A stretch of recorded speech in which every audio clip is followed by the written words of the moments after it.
அனைவருக்குமே வணக்கம். சற்று முன் கிடைத்திருக்கக்கூடிய ஒரு மிக மிக முக்கியமான செய்தி ஒன்று வெளியாகியுள்ளது. சற்று முன் செந்தில் பாலாஜி தம்பி அசோக்குமார் அவர்களும் பார்த்தீங்கன்னா கொடுத்த வாக்குமூலம் ஸ்டாலின் கதை முடிந்தது.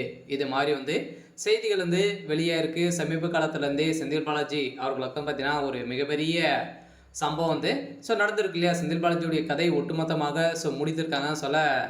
இப்போ செந்தில் பாலாஜியுடைய தம்பி அசோக்குமார் அவர்கள் பார்த்தீங்கன்னா வசமாக சிக்கி அவர் கொடுத்த வாக்குமூலத்தின் அடிப்படையில் முதல்வர் ஸ்டாலின் அவர்கள் வசமாக சிக்கியிருக்காரு. சொல்ல பார்த்தீங்கன்னா திமுகவுடைய தலைமையகம் ஒரு ரவுடியை சேர்ந்த கும்பலாக தான் இருக்குது. பார்த்தீங்கன்னா திமுக சேர்ந்த அமைச்சர்களை அனைவருமே மிரட்டி பார்த்தீங்கன்னா அவர்கள் செய்யக்கூடிய பணங்களை ஊழல் செய்யப்படக்கூடிய அனைத்து பணங்களுமே திமுகவுடைய தலைமையகத்துக்கு தெரியாமல் எங்குமே செல்லாது. ஸோ அந்த அளவுக்கு பார்த்தீங்கன்னா முதல்வர் ஸ்டாலின் அவர்கள் வைத்திருக்காரு. ஸோ இந்த நிலையில் தான் செந்தில் பாலாஜியுடைய தம்பி அசோக்குமார் அவர்கள் பார்த்தீங்கன்னா இப்போ கொடுத்துருக்கக்கூடிய வாக்குமூலத்தின் அடிப்படையில் இப்போ அதிரடியாக தகுந்த ஆதாரத்துடன் சிக்கியிருக்கு. இப்போ ஸ்டாலினுடைய கதை ஒட்டுமொத்தமாக முடிந்திருக்கு. செந்தில் பாலாஜி அவருடைய கதை ஒட்டுமொத்தமாக திமுக முடித்திருக்காங்க. ஸோ இதை நோக்கி தான் இப்போ செந்தில் பாலாஜியுடைய தம்பி அசோக்குமார் அவர்கள் திமுகவுடைய தலைமையகத்தையே ஆட்டி படைக்கூடிய அளவிற்கு இப்போ சம்பவம் மேலே சம்பவம் நடந்துருக்கு. இதை பற்றி இந்த வீடியோவில் நம்ம முழுமையை பார்க்கலாம். அதுக்கு முன்னாடி நம்ம சேனலுக்கு இப்போ தான் நீங்கள் முதல் முறையாக வந்திருக்கீங்க அப்படின்னா மறக்காமல் நம்மளுடைய சேனலை சப்ஸ்கிரைப் பண்ணி சப்போர்ட் பண்ணுங்கள். வாங்க வீடியோக்குள்ளே போகலாம்.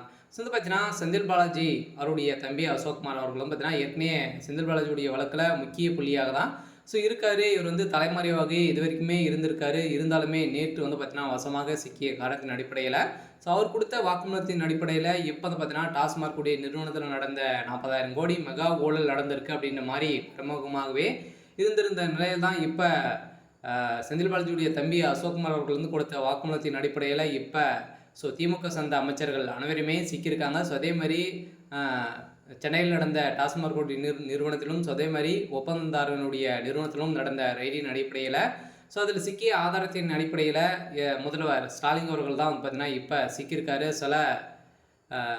செந்தில் பாலாஜியுடைய கதை முடிந்துடுச்சு. அதெல்லாம் பார்த்தீங்கன்னா அவர் அவருக்கு 15 ஆண்டுகள் சிறை தண்டனை விதிக்க போகிறதாக தகவலும் வெளியேடுச்சு. இதைத் தொடர்ந்து செந்தில் பாலாஜியுடைய கதை முடிந்தாலுமே இப்போ முதல்வர் ஸ்டாலினுடைய கதை ஒட்டுமொத்தமாக முடிக்க போகிறாங்க. திமுக இன்னமும் 6 மாத காலங்களாகவே இவருடைய பதவி காலம் இருக்குது. இருந்தாலும் அதுக்குள்ளே முதல்வர் ஸ்டாலின் அவர்கள் என்ன செய்ய போகிறாரு அப்படின்னு தான் ஒரு பெரிய கேள்வியாக இருந்தாலுமே இப்போ முதல்வர் ஸ்டாலின் அவர்கள் கைது செய்யப்பட்டிருக்காரு. பார்த்தீங்கன்னா திமுகவில் ஒரு அதிர்ச்சியை ஏற்படுத்தியிருக்கு. இருந்தாலும் என்ன நடக்க போகுது அப்படின்றத நம்ம வெயிட் பண்ணி பார்க்கலாம். இது மாதிரி செய்திகளை தெரிஞ்சுக்கணும் அப்படின்னா மறக்காமல் நம்மளுடைய சேனலை சப்ஸ்கிரைப் பண்ணி சப்போர்ட் பண்ணுங்கள். தேங்க்யூ.